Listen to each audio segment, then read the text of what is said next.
हिंदू पुराणों में कई ऐसे ग्रंथ हैं जिनमें कहीं न कहीं किसी व्यक्ति विशेष के अमर होने या चिरंजीवी होने के सबूत मिलते हैं। हम सभी ने कुछ के नाम तो बेशक सुने होंगे, जैसे अश्वत्थामा और हनुमान, जिन्हें कहा जाता है कि वो आज भी इस कलयुग में मौजूद हैं। परंतु ये अकेले नहीं जिन्हें चिरंजीवी होने का वरदान प्राप्त था। आज के इस वीडियो में हम जानेंगे कि किन लोगों को ये अमरता का वरदान प्राप्त था, जो आज भी इस घोर कलयुग में जीवित है। ऋषि मार्कंडेय का जन्म भगवान शिव से उनके माता पिता के वरदान के परिणाम स्वरूप हुआ था। भगवान शिव ने एक शर्त रखी थी कि वे दीर्घायु और औसत बुद्धि वाला बच्चा चाहते हैं या अल्प आयु वाला बुद्धिमान बच्चा चाहते हैं। ऋषि मार्कंडेय के माता पिता ने अल्प आयु वाला बुद्धिमान बालक मांगा। इस वरदान के कारण ऋषि मार्कंडेय बहुत बुद्धिमान थे और 12 वर्ष की आयु तक उन्हें सभी वेदों और शास्त्रों का ज्ञान हो गया था।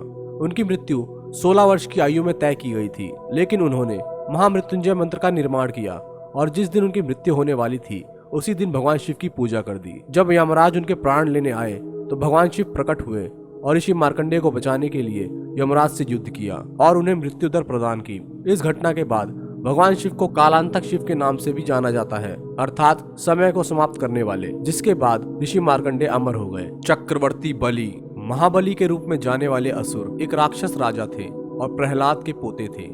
वह धार्मिक थे और एक अच्छे राजा भी थे। उन्होंने अपनी शक्ति और बुद्धि से तीनों लोकों पर अधिकार कर लिया था, स्वर्ग लोक, पाताल लोक और पृथ्वी लोक। लेकिन सभी देवता खुश नहीं थे और उन्होंने अपने स्वर्ग लोक को वापस पाने के लिए भगवान विष्णु से मदद ली। भगवान विष्णु ने वामन अवतार लिया और राजा बलि से 3 पग भूमि दान में मांगी। जब बलि 3 पग भूमि देने को तैयार हो गए तो वामन रूप ने अपना विकराल रूप धारण कर लिया और केवल 2 चरणों में ही तीनों लोगों को नाप लिया। बलि ने स्वयं को अर्पित कर दिया और भगवान विष्णु ने अपना तीसरा पग उनके सिर पर रख दिया। लेकिन महाबली और प्रहलाद की भगवान विष्णु के प्रति भक्ति और उनके अच्छे कर्मों के कारण उन्हें स्वर्ग भेज दिया गया और उन्हें अमरता से भी सम्मानित किया गया और उन्हें प्रत्येक वर्ष एक बार अपने राज्य का दौरा करने की अनुमति दी गई। आज की दुनिया में हम बलि के राज्य को केरल के नाम से जानते हैं। प्रत्येक वर्ष राजा बलि को याद करने के लिए ओणम मनाया जाता है और इस अवसर पर राजा बलि भी अपने राज्य में आते हैं और वहीं छिपे रहते हैं। भगवान हनुमान, महावीर हनुमान को भगवान राम और माता सीता का सबसे बड़ा भक्त कहा जाता है। उन्होंने रावण से युद्ध में भगवान राम की मदद की थी। भगवान राम और माता सीता हनुमान को अपने पुत्र के समान प्यार करते थे। कलयुग में भक्तों की मदद करने के लिए, उन्हें बचाने के लिए हनुमान को माता सीता द्वारा अमरत्व प्रदान किया गया था। हम रामायण के बाद हुए विभिन्न प्राचीन ग्रंथों में महावीर हनुमान की उपस्थिति पा सकते हैं। महावीर हनुमान को भगवान राम और माता सीता ने इस धरती पर जब तक रहने के लिए कहा जब तक कि भगवान राम के नाम का प्रसार न हो जाए। यह भी कहा जाता है कि जहाँ भी भगवान राम की कथा के रूप में पूजा की जाती है वहाँ महावीर हनुमान मौजूद होते हैं। 1998 में मानसरोवर में एक पर्यटक ने एक गुफा से प्रकाश निकलते हुए देखा तो वह अंदर गया और वहाँ की तस्वीरें खींची, पर वह मर गया। जब उनके साथी पर्यटक ने तस्वीर विकसित की तो उन्होंने देखा एक वानर रूप में एक जीव पुस्तकों का अध्ययन कर रहा था जो वेदों की तरह दिख रही थी। ऐसा माना जाता है कि वह महावीर हनुमान थे। यह भी माना जाता है कि महावीर हनुमान हर 41 साल के बाद श्रीलंका की एक जनजाति का दौरा करते हैं ताकि उन्हें मोक्ष प्राप्त करने के बारे में ज्ञान दे सकें। राजा विभीषण असुरराज रावण के सगे भाई थे जिन्होंने राक्षस रावण के खिलाफ युद्ध में भगवान राम की मदद की थी।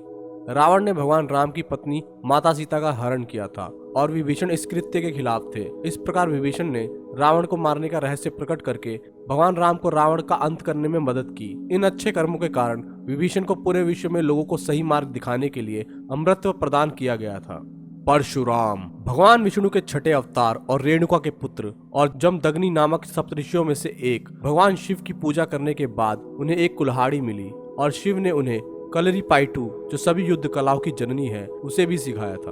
भगवान परशुराम ने 21 बार क्षत्रियों से संपूर्ण विश्व को जीत लिया। उन्हें अमर माना जाता है और कहा जाता है कि वह कलयुग में कल के अवतार का मार्गदर्शन करेंगे। और ऐसा भी कहा जाता है कि मानव जाति को बचाने के लिए सभी दिव्य और जादुई हथियारों को प्राप्त करने के लिए वह अभी भी तपस्या कर रहे हैं। अश्वत्थामा गुरु द्रोण के पुत्र और 11 रुद्रों में से एक अवतार थे। वह महाभारत के युद्ध में कौरवों की ओर से लड़े थे। वह कुरुक्षेत्र युद्ध के अंतिम ज्ञात उत्तरजीवी थे। सशस्त्र गुरु द्रोण को मारना असंभव था, इसलिए पांडवों ने अश्वत्थामा की मृत्यु के बारे में अफवाह फैलाई, जिसके कारण गुरु द्रोण ने अपना हथियार फेंक दिया और धृष्टद्युम्न द्वारा मारे गए। अश्वत्थामा ने अपने पिता की मृत्यु का बदला लेने के लिए रात के समय पांडवों के शिविर में हमला कर दिया और धृष्टद्युम्न और पांडवों के अन्य पुत्रों को मार डाला, जो अधर्म था। इसलिए भगवान कृष्ण ने उन्हें हजारों सालों तक बिना किसी आवास और आतिथ्य और उनके घावों से निकलने वाले पस और खून के साथ जीने का श्राप दिया। और कहा जाता है कि वो आज भी जंगलों में घूम रहे हैं और मौत के लिए रो रहे हैं। उन्हें अपने माथे में मणि समर्पित करने के लिए भी कहा गया। भगवान कृष्ण ने यह भी श्राप दिया कि उनके माथे का घाव कभी नहीं भरेगा और हजारों सालों तक खून और मवाद निकलेगा। कई लोगों ने घायल व्यक्ति को जंगलों में भटकते हुए देखा है, जिसके माथे से खून निकल रहा है। कहा जाता है कि अश्वत्थामा आज भी कलयुग में भटक रहा है।